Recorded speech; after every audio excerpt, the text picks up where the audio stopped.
What's going on there, guys? This is Quinn, that snazzy iPhone guy, and this is the video review of the Yurbuds Performance Raising Earphones from Yurbuds.com. Now, these are Iron Man Series authorized, and they've been getting quite a bit of praise, so I contacted Yurbuds because I was rather interested to try them, and I can't say that my experiences were all the same as those raving reviewers. Now, what you're going to get in the box for the pretty lofty price tag of $49.99 is the headphones themselves, and then these red ear coverings.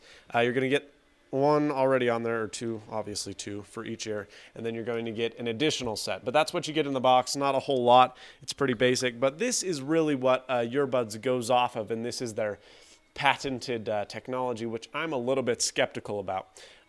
First of all, you have your earbud. This earbud, the fact that you're paying $49.99 for this worries me a little bit. It is better than your iPhone or your iPod and iPhone earbud, but not by much, if at really any at all. One of the biggest problems with this is they claim that it's very, very tight on the bottom, meaning that the bass is pretty well refined and you get that really good sound for working out. And I can agree with this. I do feel that you don't need perfect fidelity while you're riding or running because you're not really doing much else. And so when there are bass intensive tracks, you can tend to hear them a little bit better. So I wasn't bothered by the fact that these headphones were more bass heavy than anything else. What bothered me was that I put them in and they were so bass heavy they sounded bad. There's a difference between bass heavy and bass garbage. It was just too muddled on the lower end, and I really, really didn't like the way these performed in terms of audio quality. You could get a lot better for a lot less, and that's what really irritated me. Now, it's not just the sound, it's these little guys that are also part of the sell. Now, this fits onto the earbud, and theoretically you could fit these onto your iPhone earbuds if you wanted, or any earbud that took this form. I know there's a couple higher end ones that take that exact same shell. So if you did want to move earbuds, I think you can get these guys for $30 a piece, maybe. But they custom mold them if you pay the $30. So it's a little bit of a different deal. But these go straight into your ear, and they do have these weird ridges that do kind of conform and lock to your ear. I did notice that when I stuck them in, they fit really well. I did sweat a little when I ran and biked, and these didn't gripe at all. That's one of the good things about the earphones is they are water and sweat resistant, and I didn't experience any issues there. But the biggest problem was the fidelity and the sound. Now, there was another problem, and that is that they were too noise canceling.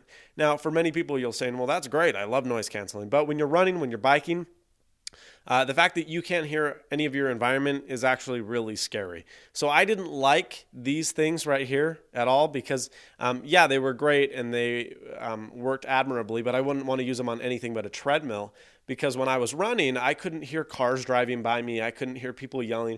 They totally isolate sound, which is something that you have to be aware of when you're biking and riding and running and doing whatever else on the street, that it is very dangerous if you cannot hear your environment surroundings.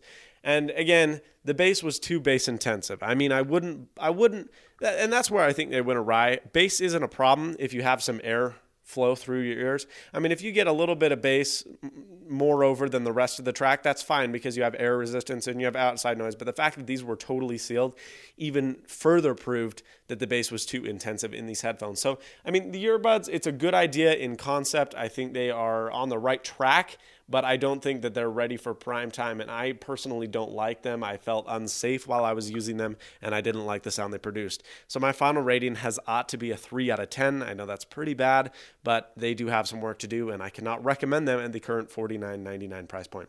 Thanks so much for watching. Please subscribe, rate, comment, and as always, stay snazzy. See you later, folks.